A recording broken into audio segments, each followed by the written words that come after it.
लाहौर की मातहत अदालतों में अक्सर ये चीज़ देखने में आती है कि अदालतों के बाहर जो एहलकार होते हैं वो बैठे समनों की तामीर खुद ही कर रहे होते हैं और बाद में अदालत को ये आगाह कर देते हैं कि हम गए थे और वहाँ पर जो है वो आदमी नहीं मिला, जबकि वो वहाँ पर गए ही नहीं होते। और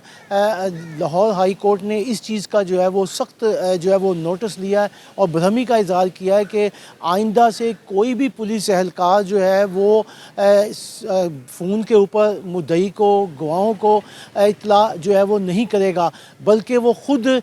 मौके पर जाएगा और उसकी वही चीज़ सामने आएगी कि अगर उसने वहाँ पर रिकॉर्ड करवाया होगा या कोई लिख के वहाँ पर समनों की तामील करवाई होगी। अगर वो समनों की तामील लिख कर नहीं करवाता तो फिर उसको अदालत जो है वो कबूल नहीं करेगी। मेरे पास यहाँ पर अदनान फ़ारूक मौजूद हैं, लाहौर हाई कोर्ट के जो जस्टिस तारिक नदीम हैं, उन्होंने इसका सख्त नोटिस लिया है। क्या उनका कहना है इस हवाले से? मेरे पास अदनान फ़ारूक मौजूद है, उनसे बात करते हैं। अदनान, ये बताइएगा कि जो समनों की तामील है, अदालतों के बाहर बैठे एहलकार समनों की तामील हाथ से कर रहे होते हैं, फिर अदालतें कहती हैं तो वो फिर फ़ोन भी नहीं करते, वो फ़ोनों पर इतलाक़ कर देते हैं। तो फ़ोन पर इतलाक़ करने के हवाले से क्या कहा है हाई कोर्ट ने? देखिए जी, ये एक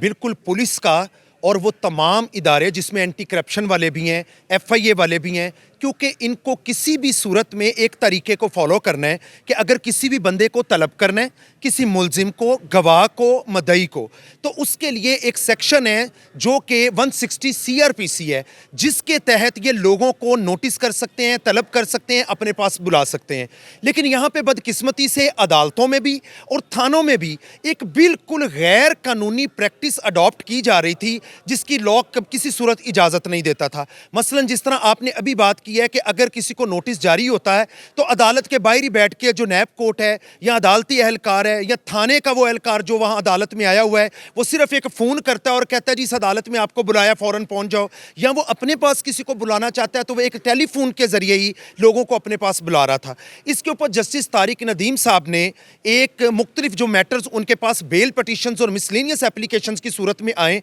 उसके ऊपर उन्होंने सख्त नाराज़गी का और इजहार बरहमी किया और सख्त नाराज़गी का इजहार करते हुए उन्होंने ना सिर्फ आरपीओस को, डीआईजीस को, बल्कि जो एंटी करप्शन के और मुख्तलिफ महकमों के सीनियर अफसरान हैं उनको तलब किया और सख्त नाराज़गी का इजहार किया कि चाहे अदालती अहकामात के ऊपर आपने किसी को तलब करना है तो वो या किसी को नोटिस करना है तो उसका जो तरीका 160 सीआरपीसी में लिखा गया है आप उसको फॉलो करेंगे। आप टेलीफोन के जरिए आके कोर्ट को ये नहीं बताएंगे कि मैंने उसको एक फ़ोन कर दिया जी, वो अब आना चाहता है या वो क्यों आज नहीं आया या वो नहीं आना चाहता। इसके मुतालिक एक अनसर्टन सी जो सिचुएशन रहती थी उसके ऊपर उन्होंने क्लियर कर दिया, क्योंकि 160 सीआरपीसी में ये स्पेसिफिकली मेंशन किया गया, लफ्ज़ लिखा गया है कि आप राइटिंग की सूरत में लिख के आप किसी भी नोटिस के ऊपर अमल दरामद करवाएंगे। उसको इंश्योर करते हुए इसके ऊपर बाकायदा तौर पे उन्होंने जो लोग अब टेलीफोन के जरिए इतलाएं देते हैं तो पुलिस वालों को भी, एंटी करप्शन वालों को भी, तमाम लोग जहां जहां पर भी ये सीआरपीसी के ये सेक्शन 160 सीआरपीसी एप्लीकेबल है, उन्होंने कहा है कि इनके खिलाफ डिसिप्लिनरी एक्शन लें। अगर ये सिर्फ टेलीफोनिकली या सिर्फ वर्बली किसी को कोई भी नोटिस जारी करते हैं, तलब करते हैं, या अदालत किसी को तलब करती है थ्रू थाना या थ्रू एंटी करप्शन, तो वो उसके ऊपर बाकायदा रिटन नोटिस जारी करेंगे। वो रिटन नोटिस जो 160 सीआरपीसी में लिखा गया है और उसके अंदर आप बाकायदा तौर पे जाके नोटिस तैयार करके उसकी जाके तामील करवाएंगे और उसका प्रोसीजर अडॉप्ट करेंगे। अगर आप टेलीफोनिकली किसी को इन्फॉर्म करते हैं या अदालत के बाहर ही खड़े होकर कह देते हैं कि जी अब वहाँ पहुँच जाओ और कह देते हैं जी हमने टेलीफोनिकली इतला दे दी है, इस प्रैक्टिस को बड़ी सख्ती से जस्टिस तारिक नदीम साहब जो हैं उन्होंने डिस्करेज किया है और उन्होंने कहा है कि आप जो 160 सीआरपीसी की सही और ट्रू स्पिरिट है उसको फॉलो करते हुए राइटिंग की सूरत में आप नोटिस की तामील कराएंगे। यहाँ पे मैं एक बात और क्लियर कर दूं जो लोगों के लिए और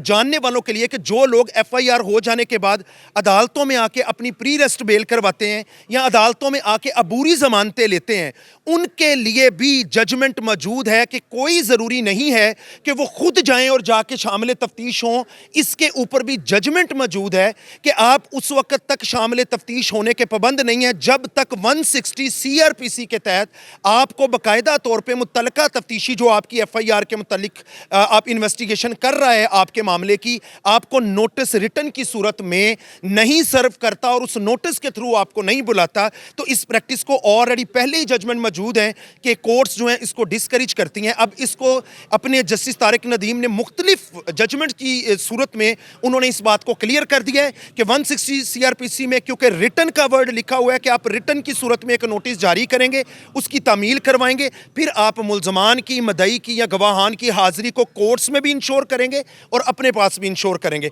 अगर अब इसको फॉलो नहीं किया जाता तो इनके खिलाफ डिसिप्लिनरी एक्शन लेने का बाकायदा तौर पे जो सीनियर अफसरान अदालत में पेश हुए थे उनको क्लियर कर दिया गया है कि आप ऐसे अफसरान के खिलाफ डिसिप्लिनरी एक्शन लेंगे जो सिर्फ वर्बली और टेलीफोनिकली लोगों को इतला देते हैं। अच्छा अदनान, ये बताएं कि जब अदालत अहकाम जारी करती है कि फौरी तौर पर कोई अफसर को बुलाती है कि पेश हो जाओ, तो वो तो फ़ोन पे इतला करेगा ना? देखें, कई दफ़ा ऐसा होता है कि जब किसी को फौरी तौर पे कोर्ट तलब करती है तो वो थ्रू एडवोकेट जनरल साहब, थ्रू असिस्टेंट एडवोकेट जनरल साहब वो इतला करती है। वो उस ऑफिसर को नहीं कहा जाता, उस ऑफिसर के पेश होने का कहा जाता है। तो एडवोकेट जनरल या असिस्टेंट एडवोकेट जनरल जो हैं वो फिर अपने तौर पर टेलीफोनिकली उनको बताते हैं, फिर वो आते हैं। लेकिन जो ऑफिसर्स कोर्ट में पेश होते हैं ये उनके लिए नहीं, जो ऑफिसर्स ने अपने थानों में, अपनी एंटी करप्शन के ऑफिस में बैठ के गवाहों को तलब करने, मदई को तलब करने, मुल्जमान को तलब करने, उन्हें 160 सीआरपीसी के फॉलो और प्रोसीजर को हर सूरत में इंश्योर कराना है और इंप्लीमेंट करना है। आपने अदनान फ़ारूक एडवोकेट हैं, उनका मौक़िफ़ सुना है। जो अदालतों के बाहर बैठकर समनों की तामीलें कराई जाती हैं और बग़ैर फ़ोन करके बुला लिया जाता है, अब हाई कोर्ट ने इस पर जो है वो पाबंदी आयद कर दी है। कहा है कि आपने मौके पर जाकर रिटन तौर पर जो है वो उसे तामील करवानी है। उम्मीद है कि पुलिस के जो अफसरान हैं वो हाई कोर्ट के इस हुक्म के ऊपर अमल दरामद करेंगे।